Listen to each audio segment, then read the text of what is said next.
आंगनवाड़ी के 50 साल में आंगनवाड़ी वर्कर और हेल्पर की जर्नी है जो बहुत मुश्किलों भरी रही है। उसने हर तरह का जो प्रताड़ना है, वो विभागीय प्रताड़ना है, सामाजिक प्रताड़ना है, इवन की पारिवारिक प्रताड़ना का भी सामना किया है। क्योंकि अगर मैं मेरी बात करूं, मैं भी एक आंगनवाड़ी वर्कर 1984 में ज्वाइन किया। 40 साल का जर्नी आंगनवाड़ी में काम करते करते सफ़र किया। तो उस समय आंगनवाड़ी वर्कर हेल्पर को जब मैंने ज्वाइन किया 175 रुपया महीना मिलता था मैट्रिक पास को, अंडर मैट्रिक को 125 रुपया और हेल्पर को 50 रुपया महीना। तो जिन हेल्परों ने सबसे बड़ी, हम बोलूँ तो सबसे बड़ा जो काम का बोझ है वो वर्कर से भी ज़्यादा हेल्पर के ऊपर है, और उसने 50 रुपये महीना से जर्नी शुरू की। और 50 रुपये से शुरू करके तुम आज देखो कि 50 साल के बाद भी वो लोग 2250 रुपया पे पहुँचे हैं। ये भारत सरकार के लिए बहुत ही शर्मनाक बात है। महंगाई आसमान को छू रही है, लगातार महंगाई बढ़ रही है, बच्चों की स्कूल की फीस बढ़ रही है, हेल्थ के खर्चे बढ़ रहे हैं, बसों के किराए बढ़ रहे हैं। तो घर का जो चलाना है, परिवार का गुजारा, इस पगार से नहीं हो पा रहा है। घर वाले बोलते हैं कि तू क्या मिलेगा, 2250 में क्या लेने जाती है। वो इस उम्मीद में लगी है कि शायद एक दिन हम भी रेगुलर होंगे, हम भी एम्प्लॉय बनेंगे, कम से कम न्यूनतम वेज मिलेगा। और सामाजिक तो उनका है कि जो वो जाती हैं, खाना गंदा है तो भी आंगनवाड़ी वर्कर को गाली मिलती हैं कि ये गंदा खाना आंगनवाड़ी वाली बहन जी देती है। तो समाज को बताने में बहुत जगह वो समर्थ नहीं हो पाती है कि ये सरकार देती है, ये सिर्फ 8 रुपया या 9 रुपया पर डे देती है। तो 8-9 रुपये में पर डे में क्या मिलता है, क्या आता है इतना महंगाई में? एक चॉकलेट भी 10 रुपये का आता है। तो उससे कैसे कुपोषण ख़त्म हो सकता है? और उसके लिए भी जब आप एफआरएस के लिए जाते हो उनके पास पे कि फ़ोटो खिंचवाओ, तुम्हारे पास मोबाइल होना चाहिए, तुम्हारा केवाईसी होगा, तुम ओटीपी दोगे, और ओटीपी के कारण उनके खाते खाते साफ हो जाते हैं, फ्रॉड हो जाते हैं। तो वो सामाजिक प्रताड़ना का सामना, क्योंकि जिसका पैसा निकल गया वो भी आंगनवाड़ी के आके गले में पड़ता है। जिसके बच्चे का खाना गंदा है, जब बच्चा खाना खा के बीमार हो गया, वो भी आंगनवाड़ी को गाली दे रहा है। तो वो सामाजिक भी। और दूसरा विभागीय है, मोबाइल अभी तक दिया नहीं है। अभी भी मैं पंजाब की बात करूं, बंगाल का बात करूं, मोबाइल नहीं दिया है। और सब कुछ ऑनलाइन काम ना करने से, अगर ऑनलाइन काम आपका 100% नहीं होगा तो तनख्वाह रोक दी जाएगी। अब 100% होने के लिए हर आदमी के पास आधार कार्ड होना चाहिए, हर आदमी के पास मोबाइल होना चाहिए, उसका आधार कार्ड का लिंक उस मोबाइल से होना चाहिए, तभी उसका केवाईसी होगा। और केवाईसी करने के लिए आंगनवाड़ी वर्कर के पास 5G का मोबाइल होना चाहिए। किसी भी राज्य ने अभी तक 5G का मोबाइल नहीं दिया है। बहुत जगह पे इंटरनेट भी काम नहीं कर रहा है। तो इसे लगातार वो विभाग उसको ताड़ना पत्र, नौकरी रोकना, सस्पेंड करना, टर्मिनेट करना, हर राज्य में ये लगातार जारी है। तो इस जर्नी के अंदर आज भी 50% से ज़्यादा आंगनवाड़ी केंद्रों में सरकारी भवन आज तक 50 साल में भी नहीं बने हैं। 35% जगह ऐसी हैं जहाँ पे टॉयलेट भी नहीं है। 36% ऐसी जगह है कि जहाँ पे पीने का स्वच्छ पानी का प्रबंध नहीं है। आप ये बताइए, भारत बोल रहा है कि हम शौचालय बाहर नहीं करना है, शौचालय मुक्त, खुले में जाने से मुक्त भारत को बना दिया है। तो जो आंगनवाड़ी वर्कर हेल्पर हैं वो कहाँ जा रही हैं? उनके लिए तो आपने आंगनवाड़ी केंद्रों में तो सहूलियत दी नहीं है। किराए के घर हैं वो बहुत छोटे हैं, उनके लिए बिल्डिंग का किराया नहीं मिल रहा है। बिल्डिंग का रेंट का एग्रीमेंट आंगनवाड़ी वर्कर के द्वारा कराते हैं।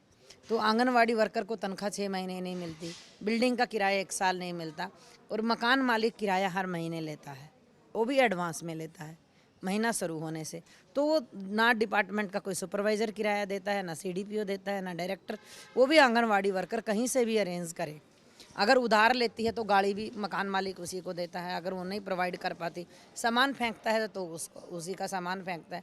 ये जो आईसीडीएस का जो 2 अक्टूबर 1975 में जो शुरू हुआ था गांधी जयंती के संदर्भ में, तो ये पूरे अभी दुनिया का सबसे बड़ा ऐसा जो चाइल्ड डेवलपमेंट स्कीम है। लेकिन अफसोस की बात है कि ये 50 साल जो पूरा हुआ है आईसीडीएस का, लेकिन ना हमारी जो सरकार है या विभाग है, इसके बारे में ना कोई स्टेटमेंट है, ना कोई भी इसके कार्यक्रम इसमें कर नहीं रहा है। जो आरएसएस के 100 साल के उपलक्ष्य में जो स्टाम्प निकाल रहे हैं, सिक्के निकाल रहे हैं, लेकिन जो पूरे देश का जो कुपोषण मुक्त करने का जो infant mortality rate, maternal mortality rate, ये सारा कम करके पूरे भारत का जो जनता को बचा के एक आधुनिक समाज में कन्वर्ट करने के लिए ये सबसे बड़ा एक योगदान जो ये integrated child development services scheme जो आंगनवाड़ी से चलता है उसका है। लेकिन सरकार उसको पूरा नज़रअंदाज किया है और इसमें हम लोग जो बार बार जो बोलते हैं कि आईसीडीएस को कमज़ोर करने का, क्योंकि ये एक बुनियादी अधिकार है, ये तो एक पूरा इंस्टीट्यूशनलाइज्ड सिस्टम होना चाहिए, तो वो नहीं कर रहे हैं, उल्टा इसको स्कीम की तरह चला रहे हैं। तो हमारा अभी ये जो उसके संदर्भ में ये मीटिंग हुआ है, यहाँ पे हमारा बुनियादी जो डिमांड है ये है कि ये जो देश का जो राइट टू फूड का कानून के तहत भी आईसीडीएस के अंदर सेवा देते हैं, राइट टू एजुकेशन का भी कानून है, उसके अंदर में भी स्कूल पूर्व शिक्षा आंगनवाड़ी के थ्रू देना चाहिए। तो ये दोनों जो स्टैट्यूटरी राइट्स देने वाला जो ये योजना है और ये आंगनवाड़ी है, उसमें बेसिक कम्युनिटीज़ भी अभी भी नहीं है 50 साल के बाद में भी। ऑलमोस्ट 50% आंगनवाड़ी केंद्र का जो अपना भवन नहीं है, उसी में से भी 50% के अंदर में पीने का पानी तक नहीं है। तो ये इंफ्रास्ट्रक्चरल डेफिशिएंसी है। और जो खाना जो उसके अंदर में सप्लीमेंट्री न्यूट्रिशन, या तो अभी तो सरकार के हिसाब से सप्लीमेंट्री न्यूट्रिशन नहीं है, वो राइट टू फूड के तहत फूड देना चाहिए, तो उसके लिए जो है क्वालिटी कम है और क्योंकि उसका बजट एलोकेशन भी बहुत कम है। और ये जो इश्यूज़ के ऊपर चर्चा करके इसको एक नया रूप देके इसको आगे बढ़ाने का जो सरकार है, पिछले जो 10 साल में जो बजट में कंटिन्यूअसली कटौती कर रहे हैं, और अभी ऐसा स्थिति है कि बहुत सारे जगह में जो आंगनवाड़ी वर्कर हेल्पर है उनके लिए खाने उनका जो तनख्वाह भी है महीनों तक रुका हुआ है।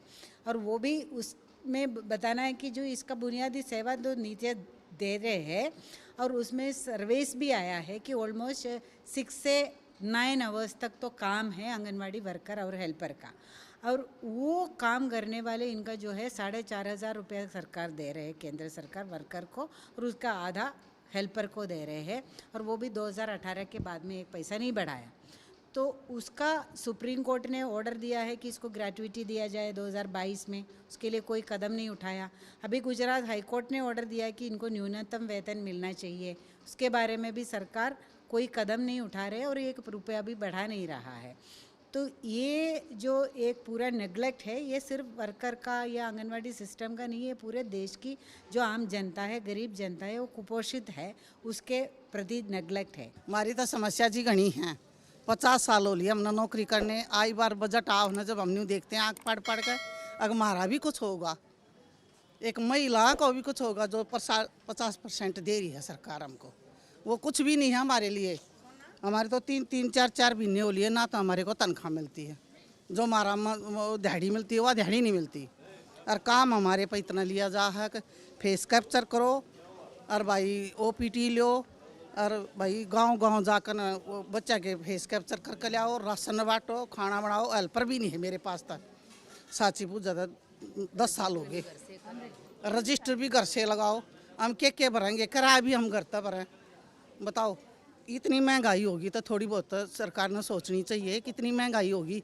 जो आंगनवाड़ी वर्कर समाज में काम कर रही है, ये एक तरीके से नींव बनाने का काम कर रही है, जो देश का भविष्य है उसको बनाने का काम आंगनवाड़ी वर्कर कर रही हैं। ये आज से नहीं है, ये पता भी है सरकार को कि ये जो देश का भविष्य बनाने का काम, जो देश की नींव को मजबूत करने का काम आंगनवाड़ी वर्कर कर रही है।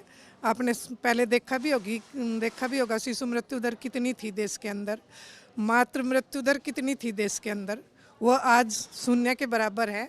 जो इसमें अहम जो रोल है वो आंगनवाड़ी वर्कर का ही है। और जो ये पोलियो जैसी भयानक बीमारी इस देश से भगाने का काम किया है वो आंगनवाड़ी वर्कर ने ही किया है। और जो अभी एक देखा होगा, मंत्री संतरी सब अपने घरों में थे, हमारी आंगनवाड़ी वर्कर सड़कों पे थी कोरोना काल में। ये एक बहुत मतलब महत्वपूर्ण भूमिका जो समाज के अंदर आंगनवाड़ी वर्कर निभा रही है। जिस तरह गरीब तबके को भोजन भी देना है, हम भोजन देने का काम कर रहे हैं। सरकार ये FRS को लेके कि इनका FRS नहीं हुआ तो इनको भोजन नहीं देना, उसको लेके मतलब हाँ ऑनलाइन। अभी आप लोगों ने देखा भी होगा, हमने वीडियो डाली भी है, बनाई हुई भी है, भेजेंगे सरकार के पास क्या क्या हमें दिक्कत आ रही है फील्ड में। फ़ोन हमें 2G के दे रखे, यहाँ तक कि हमारी जो हरियाणा की डायरेक्टर है राजबाला कटारिया, तो वो मतलब ये कह रही हैं कि वीडियो में कि ये हमने 5G के फ़ोन इनको दे रखे हैं, जो कि सरासर झूठ है। हम फ़ोन ले भी रहे हैं अपने, उनमें नहीं होता कुछ। तो आपके चैनल के माध्यम से हम सरकार से ये कहना चाहते हैं कि जो FRS का मुद्दा है, इसको या तो इसका सरलीकरण करे, जिस तरह हम पहले करते थे, हाजिरी लगवा लो, हमारे पे कुछ भी मतलब इस तरह का काम करवा लो। बाकी ये जो FRS का जो मुद्दा है, और अब आगे जो 3 से 6 साल के बच्चों का वो बोल रहे हैं कि इनकी 3 टाइम फ़ोटो भेजनी है, इनकी अपार ID बनानी है, तो उसका भी हम विरोध कर रहे हैं। अभी हरियाणा में किसी ने ये काम नहीं किया। जो नींव की बात है, आंगनवाड़ी वर्कर जो समाज के लिए एक मतलब कहते हैं कि माँ का, शिक्षिका का, एक बहन का, एक दादी का, सभी फर्ज आंगनवाड़ी वर्कर पूरे कर रही है। ये जो FRS का कार्य है ना, ये